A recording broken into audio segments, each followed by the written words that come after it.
Fecha o olho. Pela vida de papai Júnior, mamãe Charlene, vovô Edmilson, vovó Ilza, vai, ora, vovó Jaci, vovô Gregório, titia Leia. Fecha o olho, gata, pra gente orar. Quem mais? Titio Beto. Quem mais? Quem mais? Vovó Jaci. Vovô Gregório. Quem mais? Vovó Jaci. Vovô Mimiço. Quem? Quem? Tia Leia. Jaine. Fecha o olho pra gente orar assim. Então, titia Leia.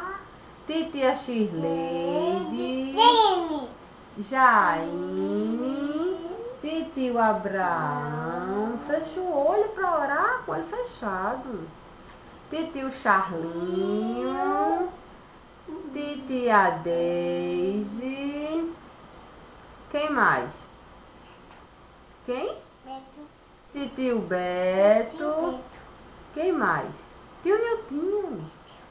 Tio Niltinho. Quem? Fala alto, mas não ouviu não. Vovô Denilson. Quem? Fala alto, mas tá ouvindo não. Quem mais? Olha, Tayane. Priscila. Fala alto, mas... Quem mais? Fecha o olho pra gente orar. E papai? Vamos orar pro papai? Tayane.